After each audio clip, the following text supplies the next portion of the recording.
This week on My Life in Rambles, we got bringing it back. I got a good friend, Jake Hollingsworth, coming in to talk to us about stand-up science, new living, and also loving Las Vegas. So glad you guys showed up, and you're in for a treat. And yeah, that's it. Let's go. Let's bring them on. I heard the news. Yeah. I proposed. I hope she knows she got to play it for life.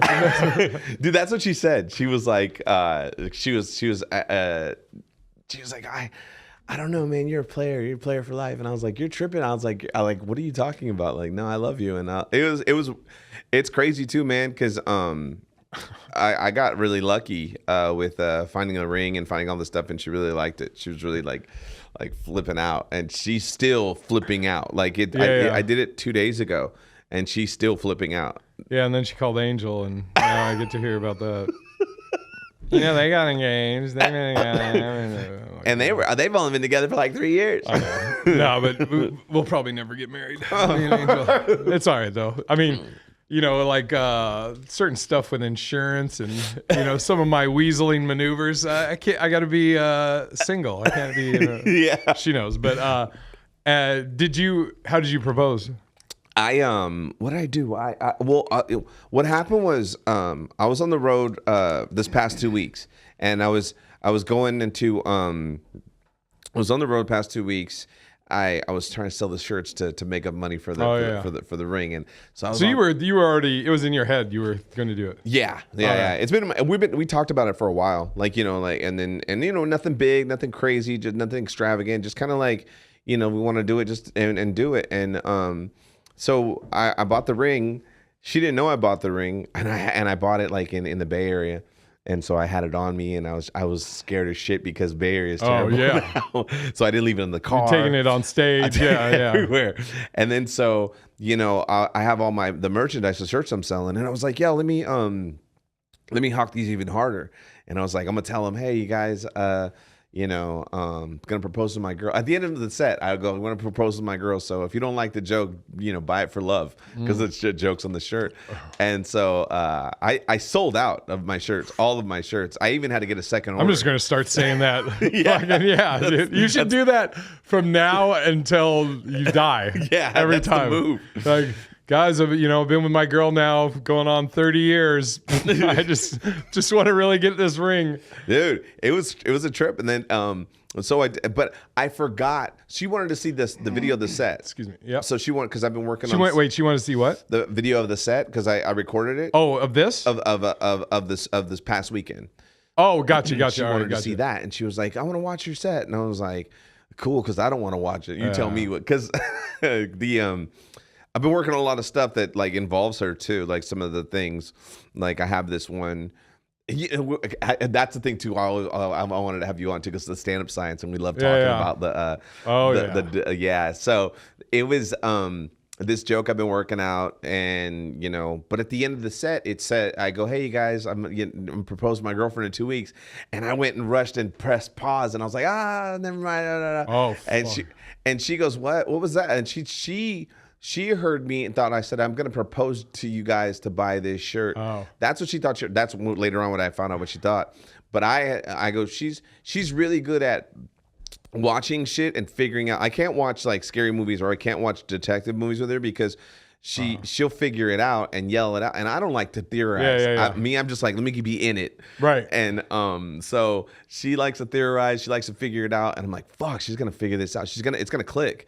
So I went to the car and I went and grabbed it, and then we were at the house, and she was in the backyard, and she was throwing the ball with Cooper, and her daughter was out in the backyard too. I don't know why, and I was like, oh, this is kind of perfect actually. So I got the camera, I set it up, you know, to look directly into the backyard, and then I go, hey, throw him the ball again. Oh, he dropped. She's like, yeah, let me show you. I taught him how to drop it, because he never drops it. So she got it, she throws it, and then when she turns around, I'm on my knee. Oh shit! And she was like, oh. She was like, what the fuck? Yeah, I have the video of her like she doesn't even in the video she doesn't say yes. It's just it's a bunch of all this time, and you're like, yeah. and then you get up and there's dog shit on your knee from Cooper. Yeah, she doesn't say it. She keeps saying no, shut the fuck up, no, and then finally she like hugs me and she starts crying and stuff like that, and then her daughter too, and then so it was a really cool moment, and it was cool because like I thought about it, and we're in. I'm just waking up. I just drove from Sacramento to Vegas the same night. Like I'm still haven't slept. You're still. By the way, let me pause for a second. Don't forget where you're at in the story. Yeah. I don't. Are you? I'm at the age now where I think my driving limit is about 5 hours. Dude, you're at 5. I'm at I'm at 8. Sax like 8, right? Yeah, I'm at 8 right now. Like, because I remember when I drove from Seattle back to Sacramento one year. It's a 15-hour drive, and I was like, I can't do double digits anymore. And so it's been under 10, but now it's gotten to 8. And it's real fucking it's a mental fuck. You'll be there at the 6 and 5, dude. I did Elko, Elko, Nevada, which I'd never been to before. It's I've been there in years. It's like the place that time forgot. Yeah. And I'd never been there, and I'm like talking to one of the comics, and he's like, "Oh yeah, they." I'm like, "How do they make their money here?" And he goes, "Oh, they mine." And being dumb, I was like, "Coal?" No, their own business. Gold. He's like, "Gold. It's one of the biggest gold, whatever." And the day before I was supposed to, because I was going to drive it, and then the day before I was like, "Fuck, I don't want to do this 6 hours. Fuck this." So I just got a flight, and dude, I mean, and it. In the grand scheme of things, is probably about the same time, but I flew into Salt Lake City, got a rental, and then drove to Elko, which is like a 2.5 hour drive. Yeah. But I was like, I don't want to fucking do this long. Like 4 and 5 is about. I'm already bringing it down. By the end of this podcast, I'll be like an hour. I don't even want to drive like home. This driving here was a struggle. Dude, you ain't lying though, man. I started to get, especially in traffic, and just irritate. It's just irritating. But yeah, I had to. I downloaded. So you drove a bunch. I drove a bunch. I as soon, and that's the thing too. I just got done doing 2 shows. I as soon as I did 2 shows, sold the shirts, said bye to everybody. You know, I went to the bank, and then because I didn't want to have any cash on me on the road like that. So, and I drove all the way straight down here. I stopped only one time. I was very proud of myself just to get gas. And then you're doing that at night? I'm doing it at night. Yeah. Fuck all of that. Yeah. Dude, fuck, man. I'm like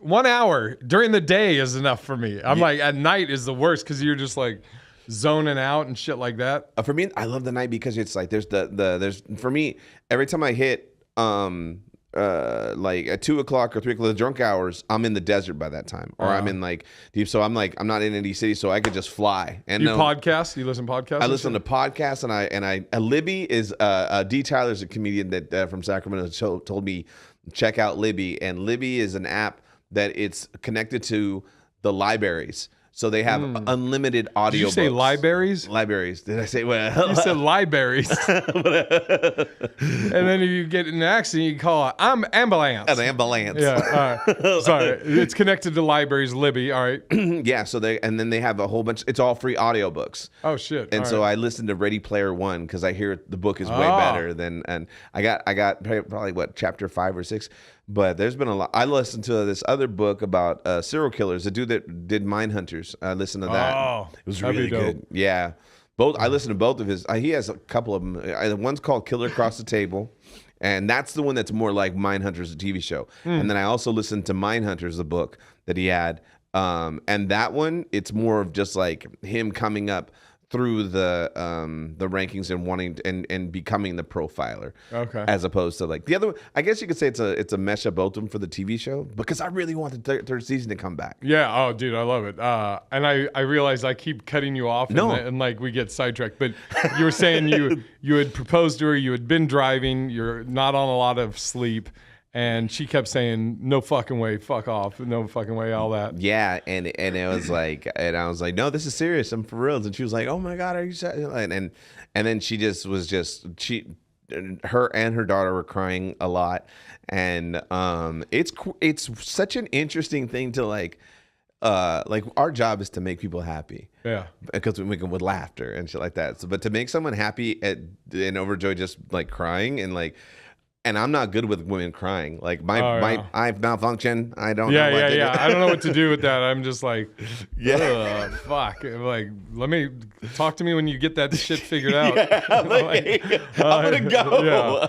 I just fucking, instead of being like, oh, come here, baby, I'm like, fuck, go take a bath or something. You know what? Wipe that shit off. I'm a little hungry. I'm gonna grab something in the kitchen while you handle your shit. Yeah. Yeah, no, I'm not good. So I'm like, you know, and then on top of that, they're not even sad; they're happy. And I'm like, well, I'm gonna hop on the sticks real quick. I'm gonna play COD. If you guys want to jump on, you guys can. But that was the thing too, like our celebration, because I mean, she's great, and we're good together. So it's like I was like, do we go out to dinner? What do you want to do? And she was like, can we go to a pizza and play COD like all day? She was like, I'm gonna hit everybody up, and I was like, let's do it. And I was like, that's exactly what I'd love to do. Dude, that's on Valentine's Day. You know, it's like, I mean, I think most guys, we don't give a fuck about Valentine's Day whatsoever. What'd you do, George? You do anything, George? No, I actually, her dad's birthday's on Valentine's Day, so I didn't even have to pay for dinner this year. We just went out to dinner with them. It's fucking, yeah, but like if it was up to you and your girl's like, do you want to, whatever you want to do for Valentine's Day, would you, I mean, or would you just be like, yeah, I don't give a fuck. This is literally all for you. I actually didn't buy her anything except for like flowers off the side of the fucking freeway before I got home. I was shocked that they were $10. I was like, such a great. I thought they were gonna upcharge that place. Yeah, gouge. But they're no, seriously, no. They needed the money. Well, dude, for Valentine's Day this year, I was getting over, like, I got COVID, like, which I didn't even know I had COVID. I thought it was just a cold. It wasn't that major, but I had that, and then I got a cold after that, like just a small cold. So I was sick and everything, but it's like, you know, your girl, you want to be like, well, and so I was kind of like, what do you know, do you want, what are you thinking? You know, to open that shit. And she's like, I'm good with just, we could like order some Chinese and just smoke and watch movies. I was like, that's why you're the perfect girl for me. I was like, I love you more today than I ever have before. And that's what we did. We didn't do shit for Valentine's Day. I was like, this is perfect. Mm-hmm. And then I haven't seen or been to your new place. I haven't seen you since you got the new place. Yeah, we moved out of the spot that we all were lived in. Yeah. We all lived in the same apartment complex and had to get out of there, man. I was telling someone the other day, I was like, yeah, I go, you know, now that I have, you know, Amber and her daughter and, you know, I'm walking Coop, you know, and I'm like, and that's when it hit me. I was like, dude, I need to get him out of here, man. They can't, you know, Coop's an English bulldog. He's an expensive dog. You know, yours is an expensive dog. I was like, man, they can't even walk this dog. Someone's going to rob him. Yeah. And fuck them up. And I go, nah, that's fucked up. And then I'm walking this dog at night and I'm like, the fuck am I doing out here? Right, yeah. I was like, they're gonna rob and kill me. Yeah, that's what we used to talk about. I'm like, we have like crackhead security during the day where they'll just, our apartment, Carlos and I, and along with like 3 other comics, lived in this complex called the Diplomat. Mm-hmm. And I guess it was where the Rat Pack stored their whores, or excuse me, their mistresses, side bitches back in the day, back in the day, you know. But now it's like, I mean, you got, like, you fucking have homeless people that are outside the gate. You've seen that where, like, I've gone out to my car and there'll be just some fucking tweaker like laying down behind my car. Yeah. And I'm like, bro, what the fuck? And it's not a. It would just people. Like in the middle of the night, I would get woken up because people were just yelling or just random shit all the time. People fighting. There's always car accidents in the front. People would get pulled over constantly and come into our parking lot, and then, you know, I'd be watching a movie in the living room, and then all of a sudden I could see on the wall, like, the light, the police lights. Yeah. I'm like, what the fuck's going on? You're like, I don't have Govee lights. Yeah. But and the management there are like, they rent out the parking spaces. Yeah. Because we were across the street from the convention center, so they would just rent out our parking for people that are going to the convention center. And then you're like, bro, where the fuck do I park? And they're like, oh, you can park on the street. I'm like, I don't pay fucking rent to park on the goddamn street. Dude, they raised the rent again. Like they kept raising the rent every year. I think they want to turn all of them into Airbnbs. I bet. I probably, but I was like, dude, and then it was really hard. Did you get all your deposit back? Yeah. Dude, you lucky fuck. I didn't get my deposit back. Well, because did you talk to Kyle before? I tried to talk to Kyle. I hit him up and I was like, hey, and he was like, yeah, I'll help you out. And I was like, all right, cool. And then I had him pull the TV, the wall mount off the wall. Oh yeah. And he like busted a lot of shit. But they lied. They hella lied on us because we cleaned the fuck out. That thing was clean. And they were like, it took 2 days to fucking clean the bathroom. It was fucking. So I was like, oh, they did some brushing up and shit like that. Dude, I'm trying to think if I had anybody come in and clean it. I don't think I did. I cleaned it out, and then there was certain stuff like that Kyle, I was like, yeah, fuck, I don't know what to do that. He's like, I'll fix it. I'll make it look nice. So I was like, yeah, great. And so Kyle hooked me up. Shout out to Kyle. Not the diplomat if they hear this. He fucking gets fired. But yeah, I got the whole deposit back. I was like, yes. One last fucking they didn't give me, which is great. Yeah, and then you got your packages stolen a lot too off the steps. And well, we lived in a fucking... I mean, for what it was during quarantine or COVID, I moved there and it was cool. And like when you moved there, it was cool to get in quick. And it was, and when we first moved in, it wasn't that bad. Like the pricing. Yeah, the pricing wasn't bad at all. And then it was like, whoa, what the fuck? Like I'm paying. I was like, if I'm paying this, I might as well pay an extra $100 and get a yard and a driveway and a garage. Did you buy the house? No, I'm gonna though. I want to buy it. The house that you're in. That I'm in. Yeah, because I think it's a. I looked it up and it's a like possible rent to own. And I was like, all right, cool. So shit. Boom. But yeah, no. And then your place, you bought a new place. Yes. And took off. How are you liking that? Being a homeowner now. It's great. I love the place. I don't want to go on the road. Yeah. It's like if I can get shit in Vegas all the time, great. But people say this all the time. It's never, and I'm sure you're experiencing it now. Mm. Whatever it is never done.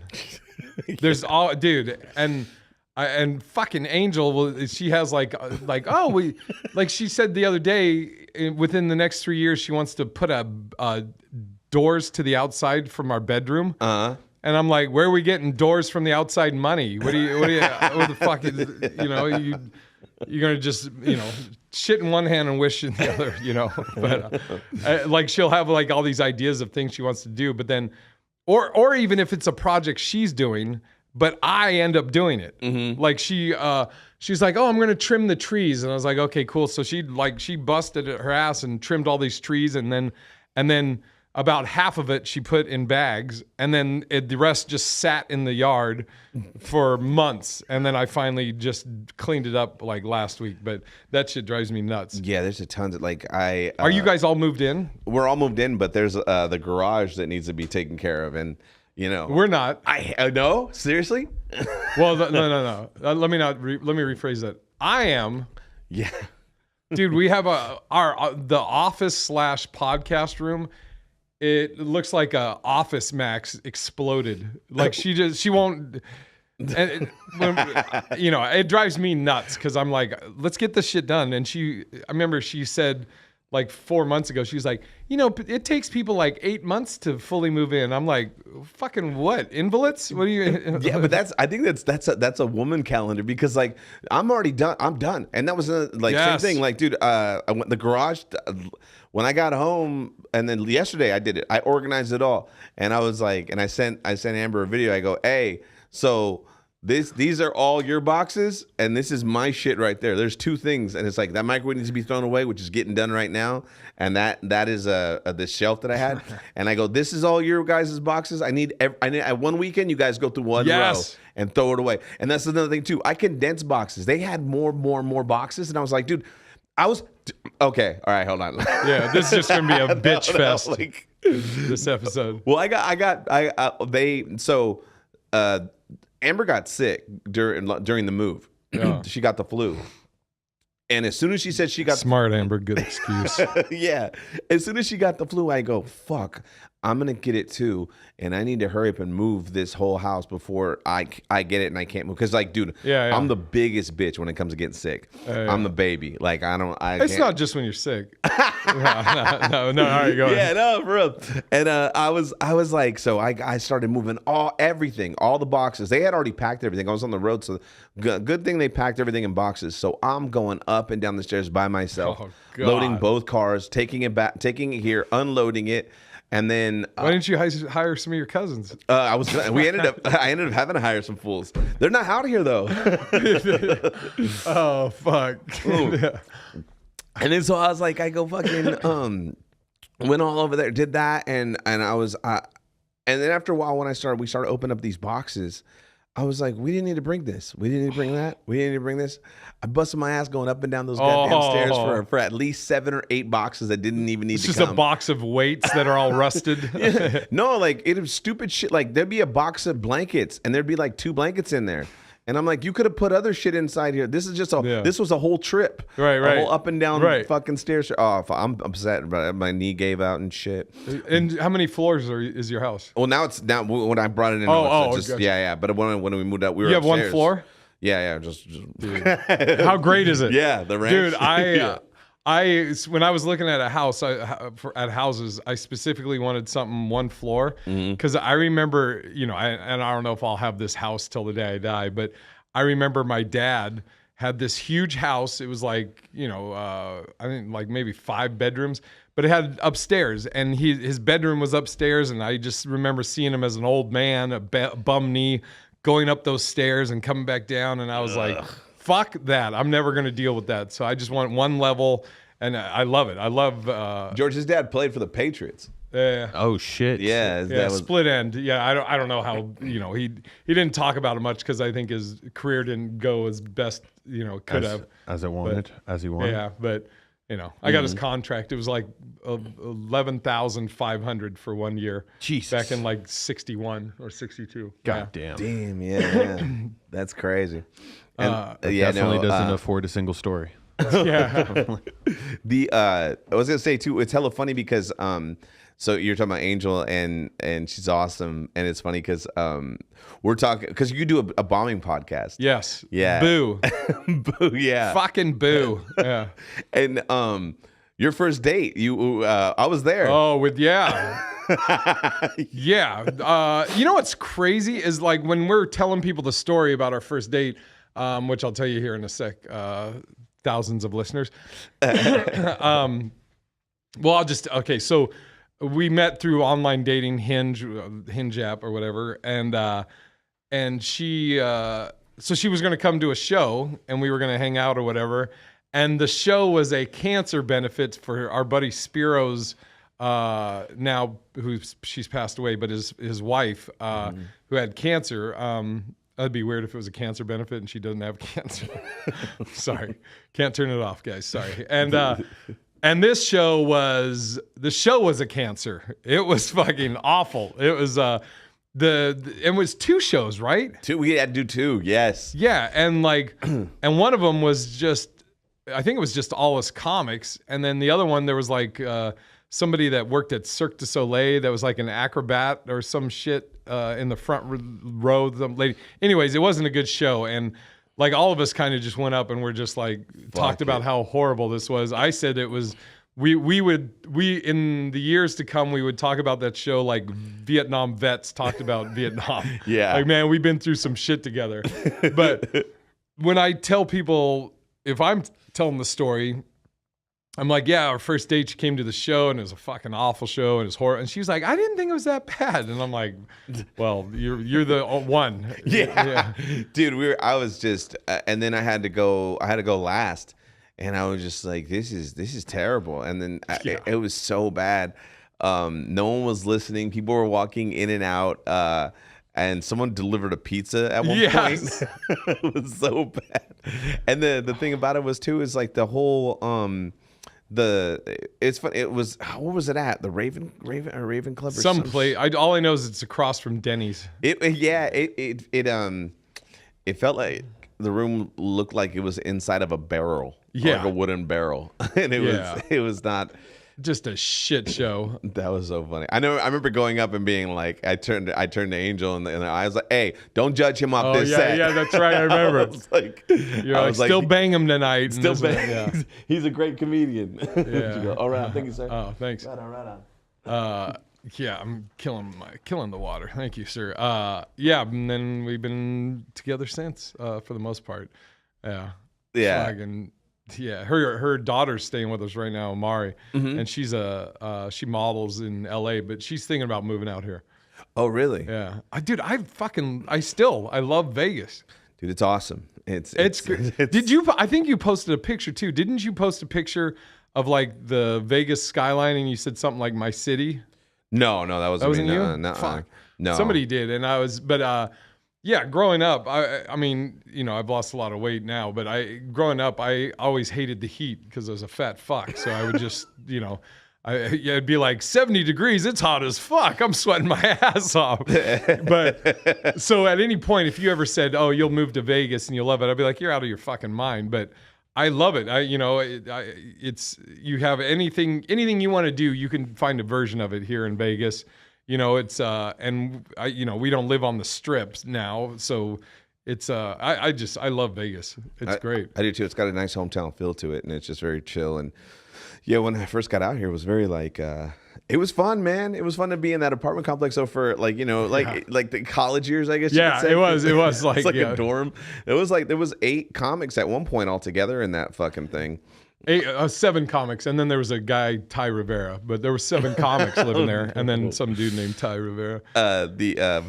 So you're asking me about the bomb, like, you know, because you're like, do the fucking boo, you know? Oh yeah, are we doing that right now? Fuck it, I guess we'll just simulcast. Well, I put this as yeah, is that what they call it? Yeah, simulcast. All right, so do I do my intro for Boo? Fuck it, do it. Send you a link and you put it up here? Fucking. No, we'll do a different one because. Okay. But what's this bombing? No, story? I totally like. So I was like trying to put in like what's my worst bomb, and I was like trying to figure it out because like I had so many. Which one's the worst? But I went on Facebook because you know you could just put in. You know, anything, a phrase, and it'll bring up everything that you said about that. And so I put bombed, and so I read this. I go on June 23rd, 2017. I once bombed so hard I threw away the shoes and the shirt I wore on stage. Did you? Yeah, I think I did. I think it was as I'm reading the comments, it's people were asking what was it? I was like, it was a short sleeve flannel shirt. So, and I think it was some Jordans, these like off brand like jump. Do you remember the bomb? Like what it was, or that's the the show? thing though. I can't remember that bomb. Well, see, yeah, that's why it's good we didn't do it right now because you have to have a story. You got to tell me the whole story, how you felt, and what you could have done differently. It's it's a trip too. Like when you do a show where in your head you're like, God, I fucking ate a fat dick on that set, and then you get done and people are like, oh, that was great, great. I mean, like everybody loved the show, and you're like, what the fuck? But like. You didn't feel like you got really big pops during the set, and in your head you're like, oh, this was a horrible show, but people love it, dude. This is so funny when you're bringing this up because over this weekend I was doing the Punchline in Sacramento, and I went up and I was doing the set, and you know the other shows I had, I felt they were way better and way stronger, and so I get done and. We're doing it shotgun style. So I'm bringing up the headliner because I'm the feature at this one. And I go, all right, you guys, that's my time. And I grab the microphone stand and I'm looking down. And in my head, I'm thinking, fuck, man, that just wasn't where I wanted it. That just wasn't, I was like, that I'm already thinking about what I fucked up, what I should have said, you know, tone here, tone there. And I'm putting the microphone back in the thing and they're clapping and they're still clapping. And I go to introduce the next comic. And then all of a sudden they get louder and clap even more and more and more. And like they were like it was like, oh, maybe shit. They were just like, yes, he's leaving. He's fucking off. Yes. But I was like, oh fuck. And I go, all right, huh? And I was like, yeah, you guys like, they're like, yeah. And I go, you guys are not gonna like for real serious. I even told them, I go, right now, as I was bringing the mic, looking down in my head, I'm like, fuck, this set sucked. I hate myself. I want to fucking kill myself. Yeah. Once I go to the back, like, and then even the comics are laughing. They're like, dude. dude, but it was a good set. And I was like, I don't think it was. I don't feel like it's so crazy. Like when you just, you for whatever reason, you just don't get a vibe off the audience. And then they're like, for whatever, they love it. I did, it's funny. I did, Laughs in Tucson. Yes. Yeah. I was going to ask you. Yeah. Have you ever done that? I just did it for the first time. Probably about a month ago. Great club, and every show was packed. But leading up to it, and I get it. Casey, shout out to Casey, who's the manager and owner. But Casey's, I guess, the son, and I met the dad who ran the club and owned the club for the longest. And Casey, I get that Casey, it's his family's business. Yeah. And he wants to make sure he does a good job and everything. But he's I don't want to say overly nervous, but when he booked me, he asked, because a lot of people vouched for me to get me in there. I asked for you to, because I had to go and feature to get the headlining spot, and then so I asked if I could bring you when I come, because So I don't know that had probably about 4 or 5 months ago, but that's awesome that you got okay. And so, people kept vouching, and he asked if he could see a full set. So I sent him a set, I think from LA Comedy Club. And I think it was like 35 minutes or whatever. But he was like, okay, great. I think this will be good. And he was telling me how like they have like an older demographic on some of the early shows. And he's like, I don't want to tell you like what material or anything like that, but he's like, raunchy doesn't do really well. And I'm like, I'm not really raunchy. And he was like, and if you could just cut down on the fucks or whatever. And I'm like, well, we'll see. But no, I didn't. But I told him, I was like, yeah. But He's like, why don't you do it? Why don't you do the stand-up? Yeah. No. But I actually, he was cool. I just did my set. I didn't change anything with swearing or anything. And it was great. And it's my favorite stuff I'm doing right now. I have like a good, I'd say like 10 to 15 minutes all about my parents dying. And but it's doing great. And it's my favorite shit that I'm doing, all of my stuff right now. And then also all the stuff about losing weight. And I haven't figured this out on stage yet, but it's interesting because I haven't seen you like face to face. It's been a minute, right? Yeah, it's been about what? So when you visited the house? Yeah. Is it? Okay. Yeah. So it's been like a month or two. Yeah. Oh shit. It's been a few months. Yeah. Fuck. All right. Yeah. So, but what's a trip is, I think I told you about this, how like the fellow, I'm a former fat, but I consider myself one of the fats, but my fellow fats are the least supportive of my weight loss. Oh yeah. Like they fucking talk shit. I told you about like Todd Royce and Mary, like, so I was hanging out. So for if you don't know me, or which is probably everybody, I lost like 140 pounds. I had gastric sleeve surgery. Cool, whatever. Roger says you cheated. Yeah, well, I say that. I say on stage, I lost 140 pounds, and I say that people. The next question is like, well, what's the secret? How'd you do it? Roger's and I go, oh, well, it's a lot of hard work. Like I had to get insurance and surgery, so I really put in the work, guys. But yeah, I mean, hey, yeah, fucking Roger. So funny. Fuck Roger. I'm the one that tipped him off on tracksuits, and now they're like crack to him. Yeah. But yeah, Todd and Mary, I was hanging out. I probably had lost about 100 pounds at this point, and I was hanging out with Todd and Mary, who we'll say are fellow fats because they are, and I said something Todd said something, and I couldn't hear him, and I go, what? And he was like, oh, what, they cut your hearing out when they cut your stomach out? And I just go, no, I just don't speak fat anymore. And then Mary, and then Todd said something like, oh yeah, you can't do fat jokes anymore. And then Mary looks at me, and she's, giving shit, which I'm all for. We banter and talk shit. Mary Upchurch, right? Yeah, she looks me up and down. She goes, oh no, he can still use them. And then I looked at her and I go, well, I can give them to you if you want, Mary. And then she shut the fuck up. But what I've noticed since losing weight is, so when you're fat and I haven't changed my sense of humor. I'm a smart ass. I've always been a ball buster. We all have. Yeah. when you're fat and you're a ball buster, people are like, he's just the fun fat guy. And then if you do the same shit when you lose weight, now people are like, this guy's a fucking prick. What an asshole. What a dick. And I'm like, I'm the same fucking asshole I was before. But I think when you're fat and you rip on somebody, people, they'll just be like, oh man, he's got his own shit he's dealing with. It's a defense mechanism. Yeah, exactly. He's just, but now people are like, Jesus, what a fucking dick. This guy. Yeah, no, the great thing you're talking about, like doing the jokes about the dead parents and stuff like that, dude. It's such a crazy thing because like the things like the degree of difficulty to get to a joke is the best, and like when it works. Yes. Because I was working on like it's funny. I have a joke about kidnapping, and you would think like, what the fuck? How would you find that fun? Right. And it's like. That's the point, that to get to there, to write it so well, to figure it out so masterfully, to get to a point where it's like, and then this one I'm working on, it's about active shooters, but it's like, and it's because the reason why it's because my girlfriend, or with Amber, my fiance. I'm not even going to do the joke justice, but the premise was because it really actually happened. We went to the movies to go see. This is when Batman came out. And we were going up to our seats, and I usually go to the back row, but not anymore. I'm like, I don't go in the back row anymore. So I get up to like about maybe 4 or 5 rows up, and I go, hold on, and I go look over the side, and she looks over the side. She was like, why you want me to do that for? And I just look, and so she looks.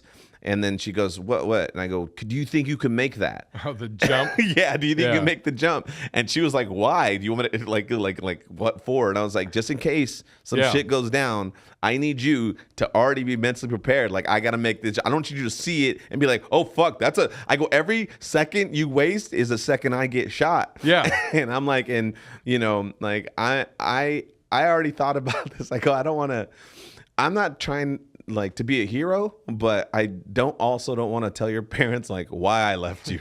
Like, bitch, you took too long. But it's just like I'm working more of it out and stuff like that. But it was. I don't want to be a hero, but I also don't want to be a sacrifice.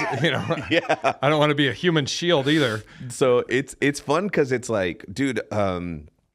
Because it was an actual conversation we really had. It was trying to be funny, but it's something serious, but it's something also too in the funny part of it. And it is true about the best feeling is seeing somebody that's like either like covering their face or like shaking their head or trying to hide that they're laughing. Yeah. But they're laughing. Yeah. And they can't stop because it means it's undeniable. Yeah. And like it's my buddy Kane, Kane, our buddy Kane Holloway gave me. I would do a joke about my pops passing, the story about him writing me the check for Christmas, that story. Oh yeah. And then he's like, don't cash it. And I'm like, well, that's a fucking weird Christmas gift.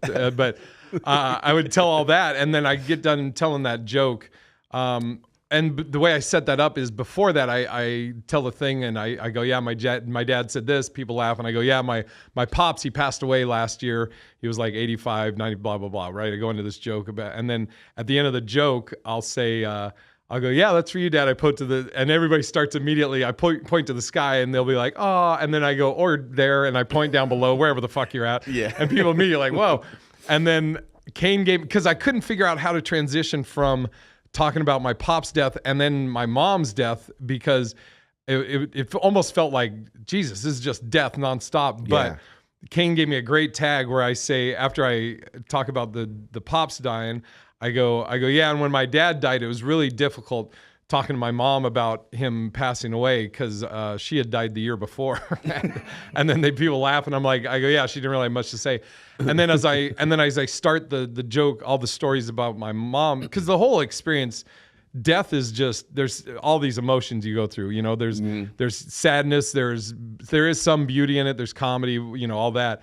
And as I start getting into the stuff about my mom, and I start you're given like little soft jokes, and I hit one joke, and I know I can lose people at this point, and so I think I've told you before, I always call them back pocket jokes. Like if you're in telling a story or telling jokes, and you know that you may lose the audience, if you have a back pocket joke to get them back on board, and then you're good the rest of the joke, and so. as I'm telling this story about my mom passing, if I feel like I'm starting to lose them, I'll go, look, I ran these jokes by my mom. She laughed. So if you guys don't laugh, then she died for nothing. And then they fucking boom, they laugh, and then they're back on board. And then I go, into all of the stuff. And I love all the shit about the death stuff, which is, it's such a weird thing as a comic to be like, I love the death shit, man. I love that my parents died. Yeah. Dude.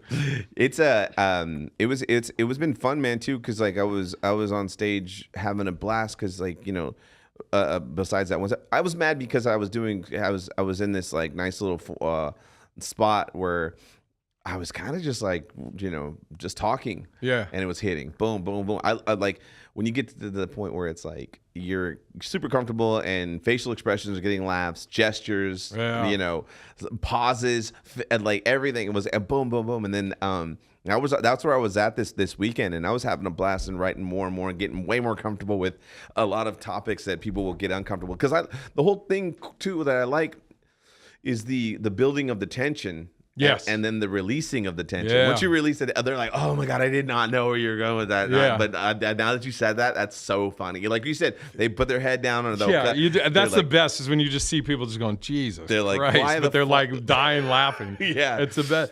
And did I tell this in the story about my mom dying because it happened, but it's just, I don't really have a punchline at the end of it. It's more of like me reacting to the insanity of this. Mm-hmm. But I just want to know if I had did I tell you about the chaplain and what he said to my family? No. This is the fucking George, right? Yes. This is the fucking craziest thing. And I'm just going to tell it on here. And I'm not telling this in joke form. I'm not embellishing or adding anything. So, to just set the scene, my mom, she at this point, she's gone, I guess, spiritually. Or she's still alive, but she's not there mentally. She's just looking at the ceiling, and she's doing a rhythmic moaning thing all day until she passes away at night. She's just going, all this, right? So at about 2:00, this young chaplain comes to the house, and I say in the joke, I'm like, I don't know if this was his first death gig, but he comes in. And first he's talking to my mom, he's caressing her hair, and he's like, it's okay, Joan, it's okay.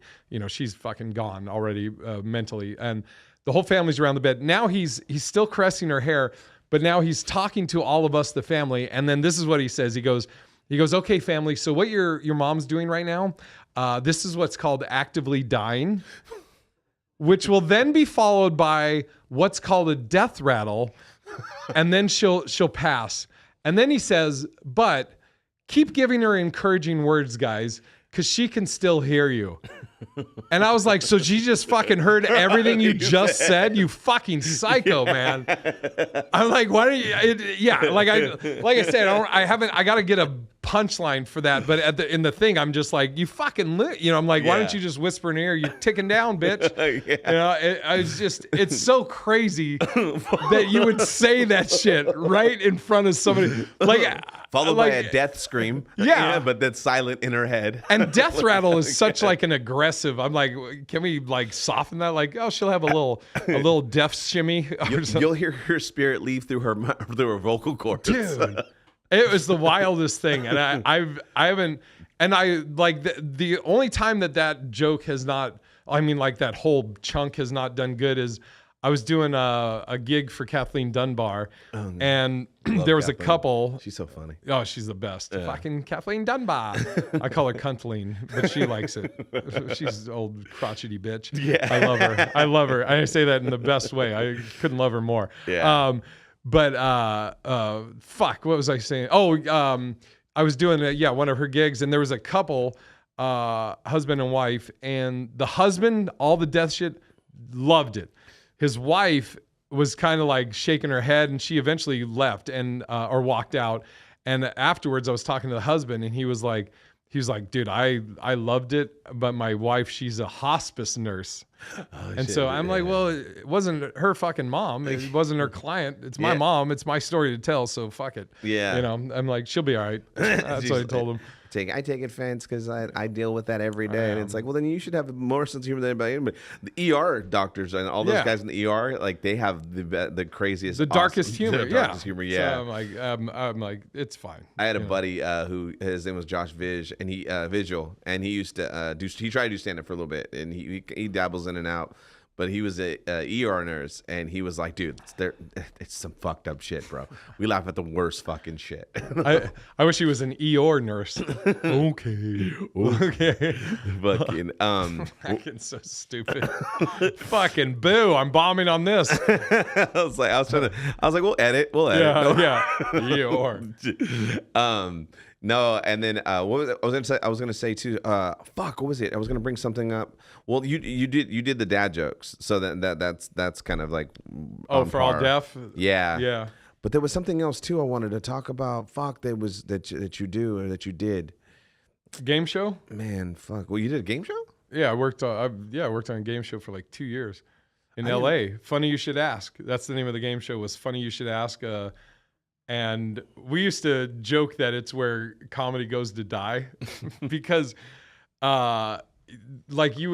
were in this little room, like a writer's room, but it was just like, it was about the size of this. And we had like 4 desks in there. And then you had different pods where there was different writers, and Greg Wilson sat next to me. And here's what the problem is. It's a game show, like it's kind of like Tic-Tac-Toe or Tic-Tac-Toe. What was it called? It was a TV show, like Hollywood Squares. Hollywood Okay. Squares. Yeah, there we go. It's like Hollywood Squares, but without the Tic-Tac-Toe part. So what we had to do is we had to find unless it was a bullshit fact, but we would have to find an interesting fact, verify that it was true, and then write a joke for it. Or you make one up and then you don't have to verify anything, obviously, right? But here's what the problem is. So you had to do, like, let's say 15 a day. And then you would send those off to the team lead or the writing lead. And then that person would be like, yeah, approved, or nah, this won't work. And then it goes to your executive producer, and every joke goes through him, and he loves puns. So we would just start writing puns because we knew he loved them. But then the final person was Byron Allen, who Byron Allen hated puns. So you're like, well, how the fuck do I even get to Byron Allen? You know, and then it just, like, I'll give you an example. One of the jokes, there was a joke I wrote that I think Bill Engvall, it was Bill Engvall. Bill Engvall was delivering the joke because they have all these big names.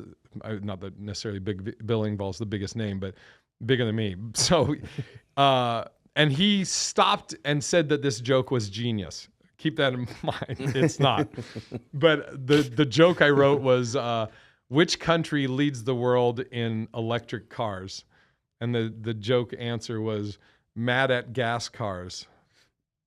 Fucking boo. But Bill Engvall was like, this is genius. And all the other writers are looking at me. I go, it's just a dumb fucking joke. It's not genius. Dude. That was that one joke of the week for the writing. I'm like, what? And but there was times where me and Gray, we would write something and I would be like, hey man, can you, is this even funny anymore? We literally were just like, my brain is fried writing these fucking horrible jokes. I wrote one that was true or false. Dr. Dre recently released a vegan cookbook. And the answer was, yeah, it's called Beats by Dre. It's so fucking bad, dude. But yeah, exactly. Yeah, that's what should have happened at every joke delivery. But yeah, I wrote on that thing for like a year and a half or 2 years. And but it wasn't that you said. No, because the dad jokes, because you did the pun, and I was like, hey, that's right, you used to write all those dad jokes. But that threw me off from the other thought that I was having. So I was like, fucking hell, because I got all ADD'd out. Oh, and then also too, like that was so you, in comedy, it's crazy because you got to be a part of multiple scenes. That's another thing too, because your background is crazy, and then on top of that, you got into scenes like really when they were all happening. Like you know, it's funny. So I started in Boston, and I would say at the time, It definitely wasn't the best time ever for stand up in Boston. I don't think it was that good of a scene at that time when I started in 2008. Well, you came in back in 2008, or you started at 2008? I started 2008. That's so crazy. So I was, okay. So 8/28/08. 8/28? Yeah, August 28th, 2008. And Dude, are you serious? Yeah. I'll fucking pull it up. Yeah, I came back. August. It's like a Thursday or like a Tuesday. And you know what's crazy is Joe Rogan told me he would never remember this. I was touring with Doug Benson, and we were in a city where Joe Rogan was performing and doing UFC, and so we met up with him. But somehow it came up when I started, and then Joe, I think he started like the same date, but like 10 or maybe 15, 20 years before. Crazy. And I'm with Doug this week. Are you? Yeah, Where at? He had Jimmy Kimmel's. Oh, you shit. Come through. I will. I'm in town. I will definitely come Friday by. and Saturday. Holy shit, that's great. Yeah. I haven't seen Doug forever. That'll be dope. So I started in Boston, and I don't think the scene for Boston at that time was very good at the time. I think it's better now. And then obviously, like, in the 80s, and when Dane Cook and Burr and all them were coming up, it was fucking great. But I don't think it was that strong when I started, just my personal opinion. Then I moved to Seattle, and Seattle's scene, the scene was good, really good then. I think the Seattle scene has fallen off since then. Tacoma's really strong, I think, now. Oh. I think Tacoma's really good. You saw all the shit with the I seen it yesterday for the first time. Did not see that. I didn't know. I just did that place like fucking maybe, I think in December. What is it? The Comedy Bar on Capitol Hill in Seattle. Okay, so because I remember there's a comedy bar in Chicago, and are they the same? No, it was like for the longest, because it's like it says comedy/bar, and so the longest I think their domain was comedy/bar. You were in Seattle, so weren't you the House MC Parlor Live? No, I don't really like to talk about it, except every conversation. Yeah, it's an inside joke, me and Jay. Yeah, so I moved from Boston to Seattle, and the scene was really good. They had the Comedy Underground. They had the Parlor Live eventually opened up. They had Giggles and Laughs. It's funny, when I first moved to Seattle, I went to Giggles open mic, and I forget the guy's name that run it. The people that did Giggles loved him, but I was like, fuck. I think his name is Terry something. He was a racist fuck. But that's right. I met you in Seattle. Yeah, and so I went there. I just moved there, and I was like, oh yeah, like people are signing up, and I was like, yeah, I just moved here. I was going to sign up for the mic, and he goes, did you bring anyone? I was like, no, I just moved here. And he goes, yeah, well, I probably won't put you up. And I go, well, I probably won't stay then. So I just fucking left. I was like, fuck that place. And excuse me. So I was there in Seattle for a while. Scene was good. Then I moved to LA. And the scene, I mean, it's probably I think the scene's probably bad now because so many big names, or maybe it's better because you have young people are getting more opportunities. I don't know. Or young comics, I should say. Young people. Jesus, how old do I sound? These young kids. He's no whippersnapper. Yeah. But I was in Seattle then, I was California, LA for a while. And then during quarantine, I was in Phoenix in quarantine during that. And I kind of like was pretty good in the Phoenix scene because I did so much shit out there. And then moved to Vegas during the pandemic. And I remember our buddy Butch Bradley, shout out to Butch, amazing comic, great comic. He told me, so I moved here 3 years ago, and I'd say probably 5 years ago, I remember Butch was saying, I think Vegas is going to be the next big comedy boom. Mm-hmm. And I was like, all right. And then there's so much work here. Oh, it's so much fun too. It was funny when I first met. The very first time I met Butch was at the Laugh Factory at the Trop, and he wasn't performing. I was performing. I can't remember who I was with, and he was in the green room, And I always heard about Butch. I've Oh, always yeah. heard that this guy's a fucking great comic and this and that. And I was like, oh, and he's such a good dude and this and that. And then so I get in there, we start talking, we're hanging out, and we're having a good time. We're having a good conversation. And he goes, yeah, man, yeah. He goes, and I like you, man, but I don't know yet because I haven't seen you on stage. I don't know. So we could be cool right now, but just let you That's know. hilarious. Yeah, Dude. You know what's funny is my first interaction with Butch, and maybe it was the Boston thing, I don't know, but I was coming out of LA Comedy Club. I don't think I would perform there. I think maybe I went to hang out or something. And I think I'd performed there before. I don't know. Maybe I hadn't ever performed there. But I'm coming out, and Butch is coming in, and this is when it was on the second floor, and it was the little club. And somebody introduced us. He's like, "Oh, good to meet you." He's like, "Where are you from?" I was like, "Oh, I started in Boston, then Seattle, blah blah blah." And he's like, "Oh, you from Boston?" He's like, "I go, yeah." He goes, "You want to do a guest spot?" I was like, "Really?" He goes, "Yeah." I go, "Yeah." So I always say I will never. I'll always speak my love of Butch because he'd never even see me put me up. That's also funny enough. Doug Benson, my first meeting of Doug Benson. This is before I was the house MC at Parlor. But I was actually going to move back to Boston. I'd been in Seattle, I think, a couple of years, and I was like, fuck it, I'm going to move back to Boston. And I had told Ruben and told other people. Oh, Ruben, and, I remember Ruben. Fuck. And he says, I can't get you the rest. that's how Ruben sounds. Fucking. Oh God. Anyways, so I was going to be leaving, so Ruben was giving me a guest spot, as a going away before I left, and Doug was the headliner. And I get there that Friday or Thursday, and somebody else is there they thought they were doing a guest spot. And I go, well, he can do it because I'm going to do mine. I'll do another one tomorrow. So he can do it tonight. I'll do tomorrow. And they were like, okay. And then Doug's like, well, you can just hang out in the green room if you want still. And I was like, okay, cool. So then when the show got done, again, I haven't performed.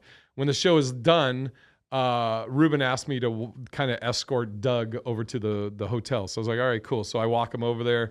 And there's some other people that want to smoke with Doug. So he's like, sure, come on. Yeah. So we get all the way to his floor, and he gets off, and I go, Doug, you want me to come with you or you want me to take off? He goes, yeah, go ahead, come on in. So I come in there, and I'm just sitting in there. They're smoking. At the time, I had never smoked weed or whatever. I'm just hanging out. And then he goes, oh, so you're moving back to Boston? I go, yeah. He goes, me and Graham are going to be at the Wilbur, which is the theater there in Boston in a month. And he was like, you want to open for us? And I was like, what? I was like, sure. And I started laughing. He goes, what's so funny? I go, you haven't even seen me do stand-up. I could be fucking awful. He goes, oh, you were pretty funny in the green room. So I was like, all right. What was the one time when you said, I remember you were telling me that you brought someone to hang out with you and Doug. Fucking Phil Fox. Phil Fox. That's it. That's who that was that. Was that same weekend? I think it was that same weekend. I had never smoked weed before, and so I told Doug, I was like, "Hey, by the end of the weekend, I want to smoke weed with you." He's like, "Really?" I go, "Yeah." I go, "If you're gonna do martial arts, Bruce Lee would be the man, probably." And I go, "If you're gonna smoke weed, who better than for the first time? Who better than Doug Benson?" He's like, "All right." So Phil, our buddy Phil, who is a human train wreck. He is Murphy's Law, and he always means well, but he can be awkward but I always say he's not a loser, but he's like the lovable loser, right? Mm-hmm. Everybody loves him, and what can go wrong will with Phil. So I asked Phil to designate a drive because I'm like, I don't know how I'm going to react to weed, right? So Phil comes and hangs out, and the first interaction he has with fucking Doug, he thinks it'd be funny to go up to Doug. He's got a black hoodie on, and it's just all black. There's no print on it. It's just a black basic hoodie. And he hands fucking Doug a black Sharpie and goes, hey, would you autograph my hoodie? And Doug just goes, yeah. And Doug goes, it's black. He goes, yeah, I know. Would you sign it? He's like, all right. So then when we're going up to smoke, Doug's like, you still want to smoke? I go, yeah. And he goes, okay, we'll go to the room. And he's like, and I go, is it cool if he's my designated driver? And he looks at him after having this interaction of him wanting him to sign his black hoodie. And he goes, yeah, just tell him don't be weird. And I was like, all right. So now we're up there, and we're smoking. And I think there was a TV show or something where Rob Hubel was on the TV, and Doug's friends with him, and a few people are friends with him that were in the room. I think Justin was with us, Justin Ruppel. Shout out to Justin. Yeah. And so they're talking about Rob, like if like as we're sitting here and this TV's here, it's like we're all sitting around and we're looking at the TV and Rob Hubel's on it. And Doug and I think his feature are talking about Rob, and they're telling stories about their friend Rob, right? Mm-hmm. It makes sense.